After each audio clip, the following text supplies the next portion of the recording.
स्वागत दोस्तों, आगे के साथ आगे सामने मोदी आज चलेंगे। सबसे पहले सबसे बड़ी आपको बताएंगे दोस्तों, उत्तर प्रदेश के अंदर आखिरकार प्रियंका गांधी को मिल गई है बड़ी सफलता। बताएंगे कैसे एक बड़े नेता के गठबंधन से दूर होने के मिल रहे थे संकेत दोस्तों, लेकिन आखिर एन मौके पर लौट रहे हैं इंडिया गठबंधन की। और दोस्तों बताएंगे कैसे बीजेपी का प्लान पूरी तरीके से फ्लॉप कर दिया गया है दोस्तों। इसी के साथ में चलेंगे एक और बड़ी अपडेट की तरफ, जहां पर नीतीश कुमार के करीबी अचानक से लालू यादव के घर पहुंचे हैं। 1.5 घंटे हुई है मुलाकात। बताएंगे कौन से सिलसिले में ये बातचीत हुई है दोस्तों और किस तरीके के संकेत मिल रहे हैं। उसके साथ में चिराग पासवान ने 243 सीटों पर लड़ने के ऐलान के बाद अब उनकी पार्टी ने नीतीश कुमार और कानून व्यवस्था को लेकर मोर्चा खोलना शुरू कर दिया है दोस्तों। बताएंगे कौन से अन्य राज्य के अंदर कांग्रेस की सरकार गिराने के सारे षड्यंत्र को विफल कर दिया गया है दोस्तों। एक एक करके चलेंगे सिलसिलेवार तरीके से, पूरी अपडेट बिहार चुनाव से जुड़ी हुई आप तक पहुंचाएंगे। लेकिन उससे पहले अगर आप भी मानते हैं कि कोई भी बिहार के परिणाम को बदल नहीं सकता, इस बार बिहार में परिवर्तन डंके की चोट पर होगा, तो इस वीडियो को लाइक करके लाल बटन दबाकर, चैनल को सब्सक्राइब करके बेल आइकन दबाकर कमेंट बॉक्स में अपनी राय जरूर लिखा था दोस्तों। ज्यादा से ज्यादा वीडियो को शेयर कीजिएगा। चलते हैं सबसे पहले सबसे बड़ी ब्रेकिंग न्यूज अपडेट की तरफ, जहां पर उत्तर प्रदेश की सियासत में 2027 की तैयारी अभी से चलने लगी है दोस्तों। पहले समाजवादी पार्टी के वरिष्ठ नेता धर्मेंद्र यादव ने कहा था कि इंडिया गठबंधन एकजुट होकर अखिलेश यादव के नेतृत्व में चुनाव लड़ेगा और कांग्रेस पार्टी उसका मजबूती के साथ हिस्सा रहेगी, यानी कांग्रेस पार्टी के जाने की कोई संभावना नहीं है। कांग्रेस पार्टी इंडिया गठबंधन के साथ मजबूती से बनी रहेगी दोस्तों। ऐसे में कांग्रेस पार्टी बहुजन समाज पार्टी को भी महागठबंधन का हिस्सा, इंडिया गठबंधन का हिस्सा बनाना चाहती है, लेकिन बहुजन समाज पार्टी की ओर से अभी तक कोई पॉजिटिव रिस्पॉन्स नहीं आ रहा है। ऐसे में दोस्तों जो सबसे जरूरी पार्टी रहेगी इंडिया गठबंधन के लिए वो है आजाद समाज पार्टी, यानी चंद्रशेखर आजाद की पार्टी दोस्तों। ऐसे में खबर सामने आती है कि उत्तर प्रदेश के अंदर आजाद समाज पार्टी के नेता चंद्रशेखर आजाद ने लगभग 3 से 3.5 घंटे लखनऊ के एक होटल में बहुजन समाज पार्टी के पूर्व नेता और बीजेपी सरकार में भी मंत्री रहे दलित समाज से आने वाले स्वामी प्रसाद मौर्य से मुलाकात की और इसके बाद अंदेशा जताया जाता कि स्वामी प्रसाद मौर्य आजाद समाज पार्टी में शामिल हो जाएंगे दोस्तों और उनको कोई बड़ा पोस्ट दे दिया जाएगा दोस्तों। लेकिन ये सारी मीडिया रिपोर्ट गलत साबित हुई है। खबर यह है दोस्तों की 2027 के विधानसभा चुनाव को लेकर बहुजन समाज पार्टी, भारतीय जनता पार्टी और समाजवादी पार्टी तीनों में रह चुके स्वामी प्रसाद मौर्य ने एक नए राजनीतिक मोर्चा का ऐलान किया है दोस्तों। उन्होंने लखनऊ के स्थित एक होटल में प्रेस कॉन्फ्रेंस करते हुए लोक मोर्चा नाम का एक संगठन बनाया है दोस्तों। एक मोर्चा बनाया है जिस मोर्चे में लगभग 9 राजनीतिक पार्टियों को ऐड किया गया है। ये अलग अलग तरीके की पार्टियां हैं जिसे किसी रिटायर्ड आईएएस अधिकारी, किसी रिटायर्ड आईपीएस अधिकारी और पूर्व सांसदों ने मिलकर बनाया है दोस्तों। और ऐसे में इन पार्टियों को एकजुट करके ओबीसी और एससी समाज के लोगों को इस गठबंधन का सपोर्ट करने के लिए यानी एक तरीके से तीसरा मोर्चा बनाया जा रहा है दोस्तों। और बड़ी बात यह है कि चंद्रशेखर आजाद को भी इस मोर्चे में शामिल कराने के लिए लगभग 3.5 घंटे तक बातचीत चली थी दोस्तों। इसका मतलब चंद्रशेखर आजाद ने स्वामी प्रसाद मौर्य का प्रस्ताव ठुकरा दिया दोस्तों और संकेत दे दिए हैं कि चंद्रशेखर आजाद आने वाले विधानसभा चुनाव के मद्देनजर बहुजन समाज पार्टी की भूमिका इंडिया गठबंधन में निभा सकती है दोस्तों। यानी अगर बहुजन समाज पार्टी कांग्रेस और सपा के गठबंधन के सहयोगी नहीं बनते तो फिर आजाद समाज पार्टी को साथ में रखकर बीएसपी की कमी को पूरा किया जाएगा और यह बात अब लगभग तय मानी जा रही है दोस्तों। अगर आप भी मानते हैं कि कांग्रेस पार्टी की नेत्री प्रियंका गांधी को फिर से महासचिव उत्तर प्रदेश का बनाया जाएगा दोस्तों, और उससे पहले यह एक बड़ी सफलता है कि प्रियंका गांधी के करीबी नेता और इंडिया गठबंधन के सबसे मजबूत स्तंभों में से एक आजाद समाज पार्टी स्वामी प्रसाद मौर्य के साथ नहीं जा रहे बल्कि इंडिया गठबंधन के साथ ही नजर आने वाले हैं दोस्तों। अगर आप भी मानते हैं कि सपा, कांग्रेस और आजाद समाज पार्टी मिलकर 2024 के रिजल्ट की तरह 2027 को भी रिपीट कर सकते हैं, उत्तर प्रदेश के अंदर एक तरफा चुनाव हो सकता है इंडिया गठबंधन के पक्ष में, तो अपनी राय जरूर बताएगा दोस्तों। और अगर आप भी कहें कि 9 पार्टियों का ये जो मोर्चा बनाया गया है ये बनाया नहीं है बल्कि बनवाया गया है, जैसे बिहार में 2020 में एक तीसरा मोर्चा बनाया गया था ताकि इंडिया गठबंधन को मिलने वाले एंटी इनकम्बेंसी के वोट को डिवाइड किया जा सके दोस्तों। आपकी जो भी राय हो लिखकर जरूर बताएगा। अगर आप भी मानते हैं कि आजाद समाज पार्टी के नेता चंद्रशेखर आजाद कहीं नहीं जाएंगे बल्कि प्रियंका गांधी के कहने पर कांग्रेस पार्टी और इंडिया अलायंस का हिस्सा बने रहेंगे, तो अपनी राय जरूर बताएगा। चलते हैं एक और बड़ी अपडेट की तरफ दोस्तों, जहां पर लालू यादव के घर पर अचानक से नीतीश कुमार के करीबी नेता की मौजूदगी दर्ज की गई दोस्तों। आपको बता दें कि जनता दल यूनाइटेड के एमएलसी रणविजय सिंह लालू यादव से मुलाकात करने के लिए उनके आवास पर पहुंचे और लगभग 1.5 घंटे दोनों नेताओं के बीच में बातचीत हुई है दोस्तों। राबड़ी आवास पर मौजूद रहे हैं और इसे लेकर अलग अलग तरीके की थ्योरियां चल रही है दोस्तों। कुछ लोग तो मान रहे हैं कि नीतीश कुमार अपने नेताओं को भेजकर महागठबंधन और लालू यादव जी के मन में क्या है ये टटोलने की कोशिश कर रहे हैं कि क्या कोई स्कोप है नीतीश कुमार के लिए वापसी करने का, या दूसरा ये दावा है दोस्तों की जनता दल यूनाइटेड के एमएलसी जो अभी तक लगातार नीतीश कुमार के लिए काम कर रहे हैं दोस्तों, उन्होंने लालू यादव से इसलिए मुलाकात की है क्योंकि उनको राष्ट्रीय जनता दल की ओर से टिकट चाहिए आरा लोकसभा क्षेत्र के अंतर्गत आने वाले बरहारा विधानसभा क्षेत्र से दोस्तों, जहां पर राष्ट्रीय जनता दल की ओर से पिछली बार रोज यादव ने चुनाव लड़ा था। यहां पर बीजेपी के राघवेंद्र प्रताप सिंह चुनाव जीते थे दोस्तों, लेकिन मात्र 5 से 6 हजार के आसपास वोटों से चुनाव जीते थे। ऐसे में यहां पर आराम से राष्ट्रीय जनता दल अगर किसी को भी टिकट देगी तो वो जीत सकता है दोस्तों। एंटी इनकम्बेंसी के वोट भी उनकी तरफ शिफ्ट होंगे। ऐसे में अब 2 तरीके की थ्योरियां हैं, देखते हैं क्या ये नीतीश कुमार के भेजे गए दूत के तौर पर लालू यादव जी से मुलाकात करने के लिए पहुंचे हैं या फिर खुद के लिए सीट डिमांड करने के लिए पहुंचे दोस्तों। हालांकि इनसे जब सवाल पूछा गया तो ये कहने लगे कि मैं तो बर्थडे विश करने के लिए उनको आया था, लेट बर्थडे विश करने के लिए आया था। साथ साथ दोस्तों विधानसभा चुनाव के करीब आते ही चिराग पासवान की अगुवाई वाली लोजपा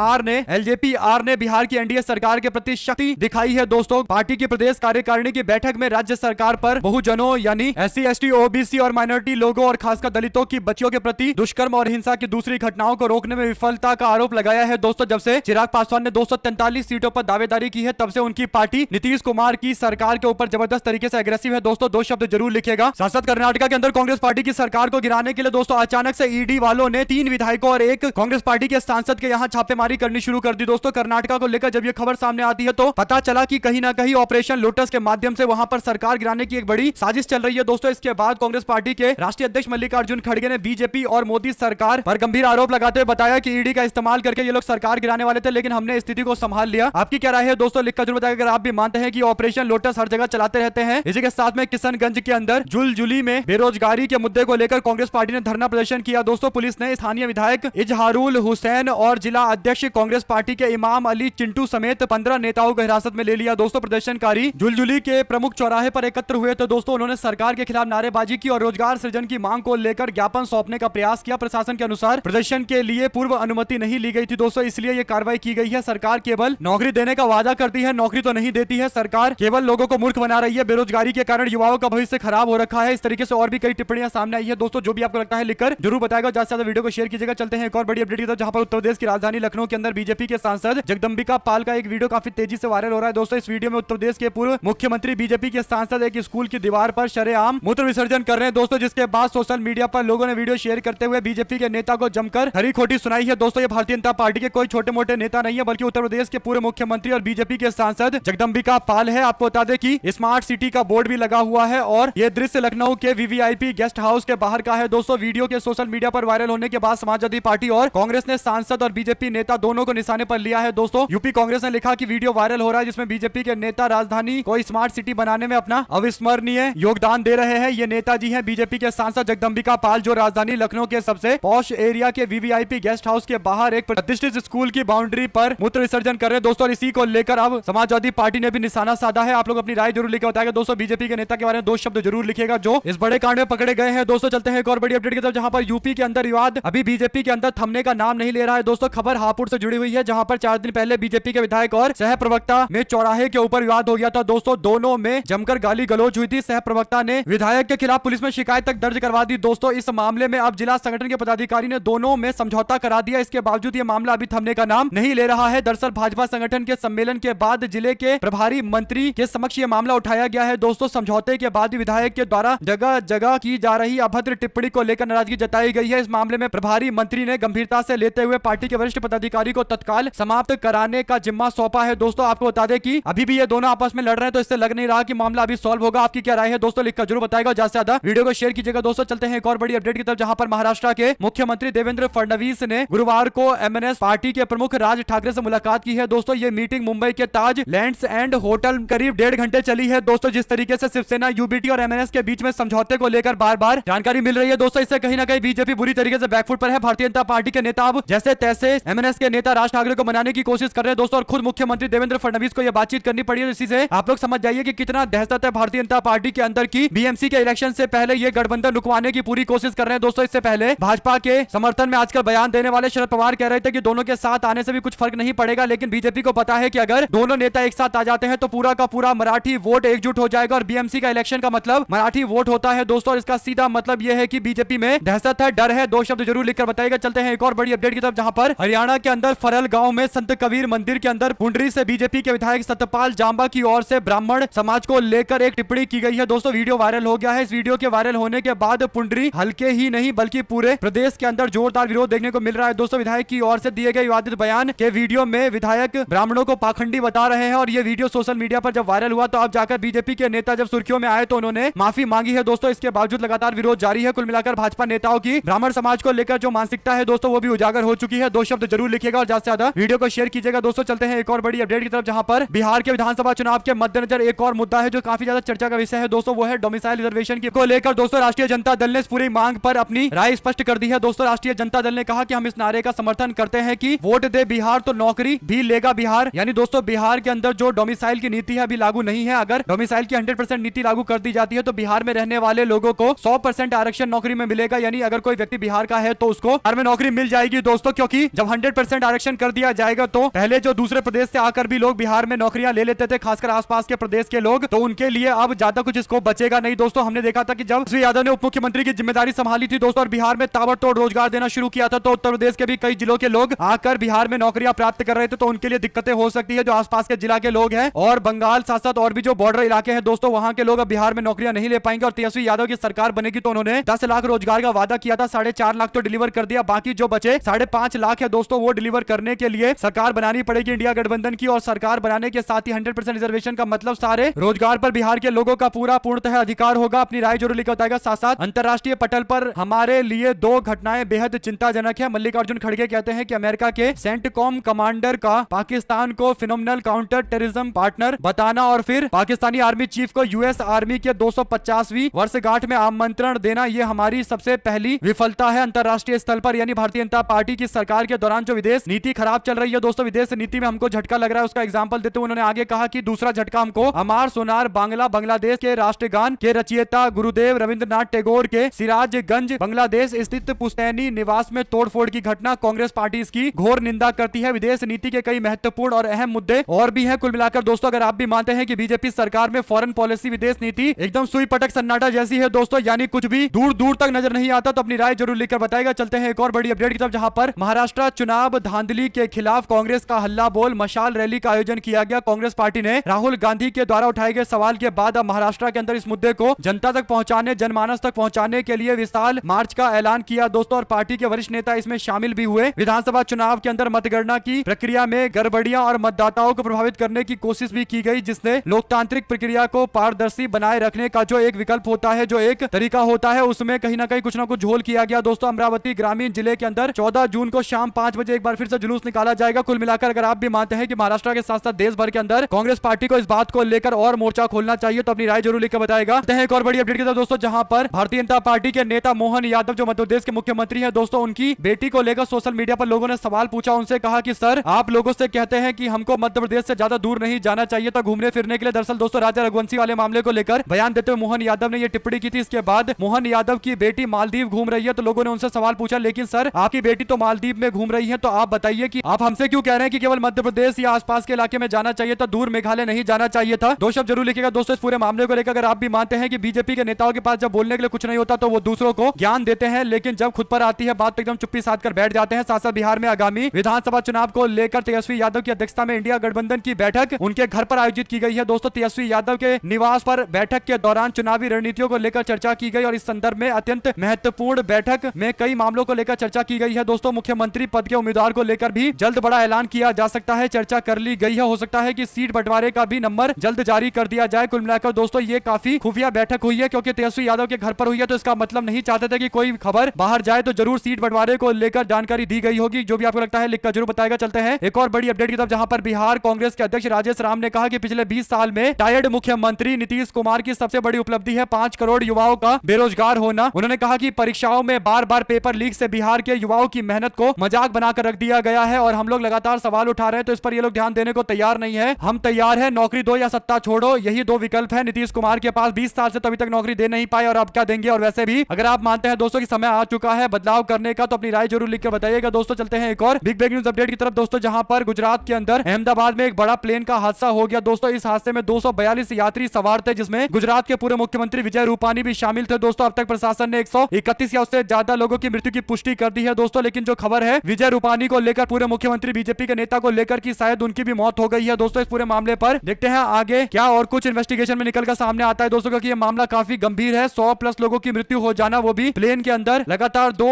इंजन का एक साथ खराब हो जाना, कहीं ना कहीं एक बड़ी साजिश की और भी आशंका जाहिर करता है। वहीं दिल्ली में बीजेपी की सरकार बैकफुट पर है दोस्तों, अपने वादे पूरा नहीं कर पा रही है और 100 दिन से ज्यादा हो चुके हैं। विफलता ज्यादा है, सफलता कम है। इसके बाद दिल्ली की मुख्यमंत्री रेखा गुप्ता और बीजेपी के अध्यक्ष दिल्ली के वीरेंद्र सचदेवा, संगठन के महामंत्री BL संतोष समेत कई विधायक और संगठन के प्रमुख लोगों ने प्रधानमंत्री मोदी से उनके घर पर जाकर मुलाकात की है दोस्तों। प्रधानमंत्री मोदी ने दिल्ली सरकार और संगठन के लोगों से 3.5 घंटे से ज्यादा तक मुलाकात चर्चा की है दोस्तों। बीजेपी की सरकार बनने के बाद ये पहला मौका है जब प्रधानमंत्री ने विधायकों और सांसदों से लंबी चर्चा की है दोस्तों। हालांकि दिल्ली को लेकर एक बात स्पष्ट है कि बीजेपी की सरकार बनने के बाद दिल्ली वालों में नाराजगी है, क्योंकि जो वादे किए गए थे दोस्तों वो तो पूरे नहीं किए गए, बल्कि नरेंद्र मोदी ने जो वादा किया था वो भी पूरा नहीं किया गया दोस्तों। एक तरीके से जनता को मूर्ख बनाया गया। तो अब लोग सवाल पूछ रहे हैं, दिल्ली में एंटी इनकम्बेंसी का माहौल है। एक तरीके से लोग चाहते हैं कि हमने गलती कर दी। अच्छी खासी आम आदमी पार्टी की सरकार चल रही थी दोस्तों, लोगों को गलती का एहसास हुआ, तो अब नरेंद्र मोदी बैठ के लेकर अपने नेताओं को समझाने बुझाने की कोशिश कर रहे हैं, बताने की कोशिश कर रहे हैं कि कैसे विकास होगा, लेकिन हो सकता है कि विधायकों ने पूछ लिया होता कि मुख्यमंत्री को आप बता रहे हैं कि दिल्ली में कैसे विकास होगा, पहले आपको जनता को बताना चाहिए कि 11 साल में आपने विकास के नाम पर क्या किया है। जो भी आपकी राय है दोस्तों लिखकर जरूर बताइएगा। अगर आप भी मानते हैं कि जनता कई बार धोखे खा चुकी है दोस्तों, इस बार दिल्ली वालों ने भरोसा कर लिया था तो उनको भी धोखा मिल गया है। जो भी आपको लगता है लिखकर जरूर बताएगा। ज्यादा से ज्यादा वीडियो को शेयर कीजिएगा दोस्तों। चलते हैं एक और बड़ी अपडेट की तरफ, जहां पर दोस्तों आज तक न्यूज चैनल और उसके एंकर को लेकर सोशल मीडिया पर नाराजगी जताते हुए समाजवादी पार्टी के नेता आईपी सिंह बोले, कहा यह चैनल टीआरपी का खेल खेल रहा है। यानी एक प्लेन वाला हादसा हुआ था दोस्तों जिसमें कई सारे लोगों की जान चली गई, 150 से ज्यादा लोग मारे गए और उस प्लेन हादसे का एआई वीडियो बनाया गया जिसमें विजय रूपानी को दिखाया जा रहा है दोस्तों और प्लेन को एक्सीडेंट होते हुए दिखाया जा रहा है। इस पर आईपी सिंह कहते हैं कि गोल्डन माइक वाले अरुण पुरी साहब की जमीर मर चुकी है, लाशों को भुनाने में लगे हुए हैं। यानी पूर्व सीएम रूपानी जी की मृत्यु हो गई दोस्तों, इसके बावजूद एआई वीडियो बनाकर कहीं ना कहीं उस पूरे मामले से टीआरपी बटोरने की कोशिश की जा रही है दोस्तों। 2 शब्द जरूर लिखिएगा, क्या ये तरीका आपको सही लग रहा है या आईपी सिंह की बात से आप इत्तेफाक नहीं रखते? जो भी आपको लगता है लिखकर जरूर बताएगा। साथ साथ बिहार कांग्रेस के लोगों ने पटना के अंदर भी जोरदार प्रोटेस्ट किया दोस्तों। नौकरी दो या फिर सत्ता छोड़ो अभियान के तहत जोरदार विरोध प्रदर्शन किया गया और पार्टी ने स्पष्ट तौर पर कह दिया है कि रोजगार के मुद्दे पर कभी नहीं छोड़ेंगे दोस्तों और इसी तरीके से विरोध करते रहेंगे। वहीं पर सांसद दीपेंद्र हुड्डा भी इस दौरान मौजूद थे और इंडियन यूथ कांग्रेस के उदय भानु चिप भी मौजूद थे दोस्तों। साथ साथ विदेश मंत्रालय के प्रवक्ता रणधीर जायसवाल जब आए थे ये बताने के लिए कि एक अनफॉर्चुनेट इंसिडेंट हुआ है, एक्सीडेंट हुआ है, प्लेन क्रैश हुआ है दोस्तों, अहमदाबाद की जानकारी वो दे रहे थे। तो इस दौरान वो मुस्कुरा रहे थे तो लोगों ने कहा कि ये तरीका इनका सही नहीं है, एक दुर्घटना के ऊपर बयान देने से पहले वो मुस्कुरा रहे हैं, ये कोई प्रोफेशनल तरीका नहीं है। आपकी क्या राय है लिखेगा जरूर। वहीं पर राजस्थान और गुजरात के अंदर ईडी ने दर्जन भर से ज्यादा जगह पर छापेमारी की है दोस्तों। मामला है निवेशकों के साथ 2700 करोड़ की धोखेधड़ी से जुड़ा हुआ मामला, जहां पर राजस्थान की एक कंपनी के खिलाफ एफआईआर हुई थी दोस्तों और निवेशकों से लगभग 2700 करोड़ रुपए ठग लिए गए थे। ईडी की कई टीम राजस्थान और गुजरात के दर्जन भर से ज्यादा ठिकानों पर छापा मारती है और ईडी की टीमों ने राजस्थान के सीकर, जयपुर, जोधपुर, झुंझुनू और गुजरात के अहमदाबाद के करीब 2 दर्जन से ज्यादा जगह पर छापा मारा है दोस्तों। बीते दिनों राजस्थान के नेक्सा एवरग्रीन नाम की कंपनी पर राजस्थान पुलिस ने एफआईआर दर्ज की दोस्तों। यही मामले की शुरुआत हुई और नेक्सा एवरग्रीन कंपनी पर आरोप है कि उन्होंने गुजरात के धोलेरा सिटी में लोगों से ज्यादा रिटर्न और जमीन के प्लॉट देने के वादे करके ये पैसे वसूले हैं। अब देखते हैं इस पर क्या कोई कवरेज सरकार करवा पाएगी या नहीं करवा पाएगी। साथ साथ दोस्तों बिहार के मधुबनी से एक और बड़ी अपडेट है, जहां पर यहां पर भी कांग्रेस के नेताओं ने बेरोजगारी के खिलाफ मोर्चा निकाला है दोस्तों और बड़ी संख्या में कांग्रेस के नेताओं का हुजूम देखने को मिला है। साथ साथ आसिम मुनीर को अमेरिका ने आर्मी डे पर बुलाया है, ये भारत के लिए झटका है। कांग्रेस के नेता जयराम रमेश ने भी यही सवाल उठाया है जो मल्लिकार्जुन खड़गे ने विदेश नीति की असफलता को लेकर उठाया था दोस्तों। इसी के साथ में डॉक्टर अंबेडकर की मूर्ति का मुद्दा अब सियासी रंग ले रहा है। कांग्रेस पार्टी भी उतरेगी मैदान में। दिल्ली में बड़ा फैसला हुआ है दोस्तों, एक और दलित संगठनों ने मूर्ति लगाने की मांग को लेकर आंदोलन को तेज कर दिया है। तो दिल्ली में कांग्रेस पार्टी की एक बड़ी हाई प्रोफाइल बैठक हुई है दोस्तों। इस बैठक में कांग्रेस पार्टी के वरिष्ठ नेता मौजूद है। राष्ट्रीय बैठक में पार्टी ने अंबेडकर जी की मूर्ति लगाने का मुद्दा बनाकर कहा है कि वो